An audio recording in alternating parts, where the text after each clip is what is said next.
नमो भगवते वासुदेवाय।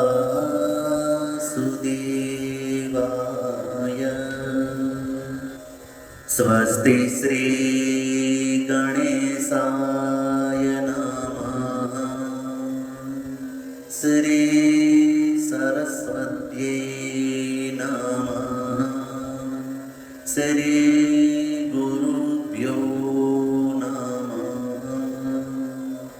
सच्चिदानन्दरूपाय विश्वोत्पत्त्यादिहेतवे तापत्रय विनाशाय श्रीकृष्णाय वयं नमः।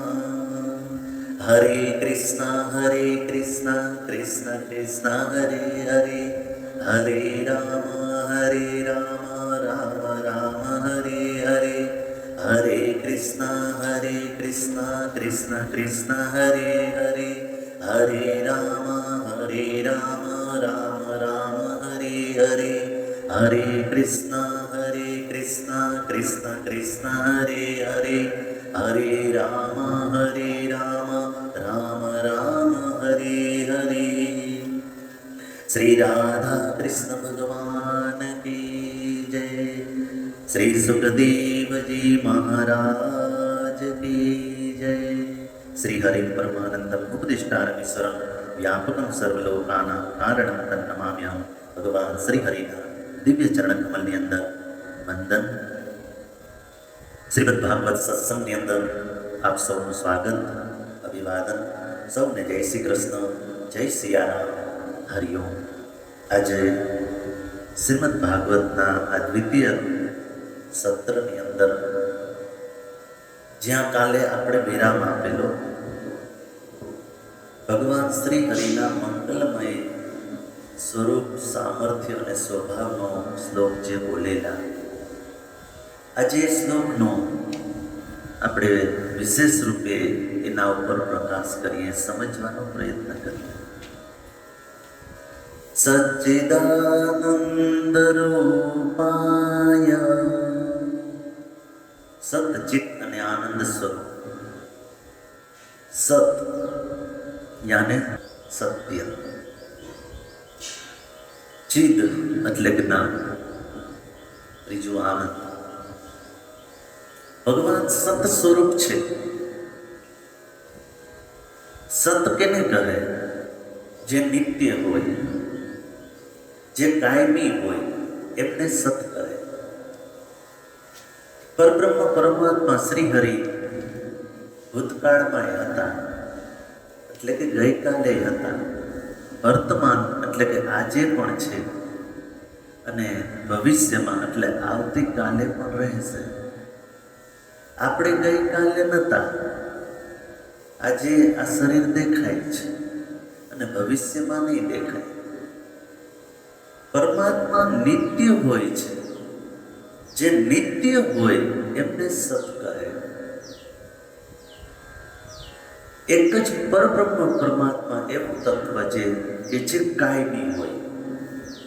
બાકી આ સંસારમાં દેખાતી કોઈ વસ્તુ, કોઈ પણ વ્યક્તિ હોય કે વસ્તુ હોય, નિત્ય નથી। નિત્ય કેવલ ને કેવલ પરમાત્મા જ છે। એક સમય આવે છે ત્યારે આ પૃથ્વી નથી હોતી, એક સમય આવે છે જ્યારે સૂર્ય અને ચંદ્ર પણ નથી, પણ ત્યારે પણ એ તત્વ, એ પરબ્રહ્મ પરમાત્મા, એ પરમ તત્વ, એનું અસ્તિત્વ હોય છે। આને કહે સત, નિત્ય। એટલે જો ભગવાનની આપણે કથા કરીએ, નારાયણની કથા કરીએ, એના આગળ શબ્દ લાગે સત્યનારાયણ। નારાયણ પૂર્ણ છે એમની અંદર, નારાયણ બોલીએ તો પણ ચાલે, પણ નહીં, એને સત્ય શબ્દથી એક સન્માનિત કર્યા છે। સત્ય શબ્દનો એક મુગટ પહેરાવ્યો, એના દ્વારા આપણને એ બતાવ્યું કે તમે જેની કથા કરો છો એ સત્યનારાયણ છે, એ નિત્ય છે। આવો પણ આનો અર્થ થાય છે। તો એ સત્યનારાયણ, એ ભગવાન શ્રી હરિ એ સત સ્વરૂપ છે. બીજી વસ્તુ ચિદ. ચિદનો અર્થ થાય છે જ્ઞાન. પરમાત્મા જ્ઞાન સ્વરૂપ છે. આપણું જ્ઞાન નિત્ય નથી હોતું. જોજો, જ્યારે આપણે સાવ નાના હતા, બાલ સ્વરૂપમાં હતા, ત્યારે આપણે કોઈ જ્ઞાન નહોતું. અરે પડતું કેમ ફરવું એ પણ આપણે નથી ખબર. એ પણ આપણી માં આપણને ફેરવી દેતી. કોઈ જાતની જ્ઞાનનો અર્થ થાય સમજણ, કોઈ સમજણ નથી. એક ઉંમર વૃદ્ધાવસ્થા આવી જાય ત્યારે પણ જો જ્ઞાન પછી નથી હોતું. આપણે કોઈ આવે ને તો ઓળખી પણ ન શકીએ. આમ કરીને કહે તું કેનો દીકરો, યાદદાસ્ત ના હોય, એ સમજ ના હોય કે આ કોણ છે, આ શું છે. આને કહે જ્ઞાન. આ જ્ઞાન પણ આપણી અંદર નિત્ય નથી.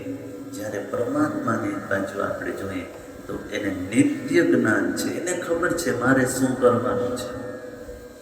એને કોઈને પૂછવું ન પડે. આપણે તો જો ઘણી વાર આમ એ રીતે એવા ટેન્શનમાં કે આવી જાય કે આપણે શું કરવું આપણને ખબર ના પડે, તો આપણે કોઈને પૂછીએ. પરમાત્માને ખબર છે કે મારે શું કરવાનું છે. આને કહે છે ચિદ, જ્ઞાન. અને ત્રીજી વસ્તુ છે આનંદ. તો આનંદ છે ને એ ક્યારે હોય છે? જેના જીવનમાં જે સત સ્વરૂપ છે, જે ચિદ એટલે જ્ઞાન રૂપ છે, એના જીવનમાં જ આનંદ હોય.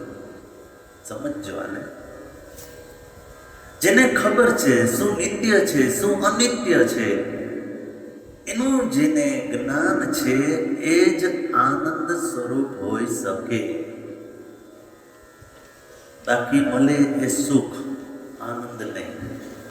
કંઈ ખાઈએ, કંઈ પીએ, કંઈ પહેરીએ, ઓઢીએ, ક્યાંય આવીએ જાઈએ, એનાથી જે મળે એ સુખ, આનંદ નહીં. કારણ કે આનંદ તો એને જ હોય છે કે જે એને ખબર હોય કે શું સત છે, શું નિત્ય છે, શું અનિત્ય છે. આનું જેને જ્ઞાન છે એટલે કે ચિદ છે, એ જ આનંદમાં રહી શકે 24 કલાક નિત્ય. અને એ પરમાત્મા જ છે કે જેને એ પૂરેપૂરો આનંદ છે. આનંદનો સમુદ્ર, કેવલ આનંદ નહીં, આનંદનો સમુદ્ર. રામચરિત માનસની અંદર જ્યારે પરબ્રહ્મ પરમાત્માના નામકરણ સંસ્કાર વશિષ્ઠજી કરે છે, ત્યારે જ્યારે રામનું નામ રાખે છે ને, ત્યારે વશિષ્ઠજી કહે છે કે હે રાજવી, હે દશરથ, તમારો આ પુત્ર કોણ છે?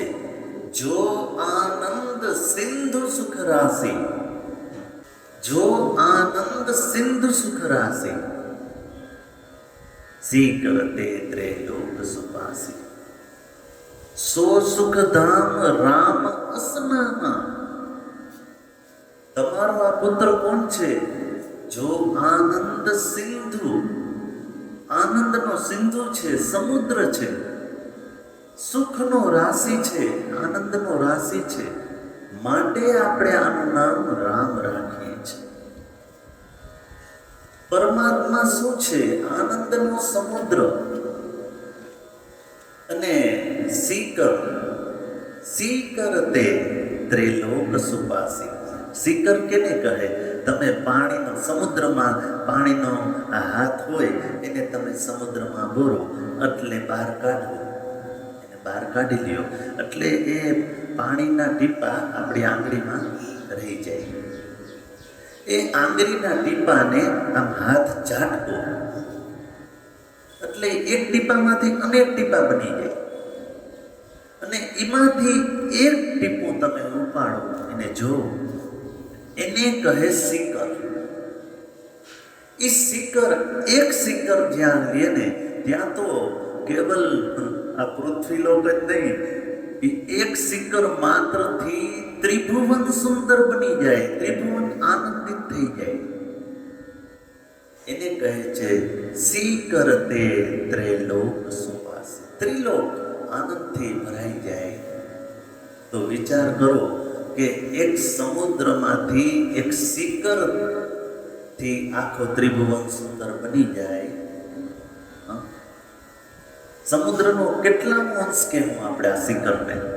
કેટલામો અંશ કહેવું? એ સિક્કર માત્રથી ત્રિભુવન સુંદર બની જાય તો એ પરબ્રહ્મ પરમાત્મા શ્રી કૃષ્ણ કેટલા આનંદના સમુદ્ર હશે.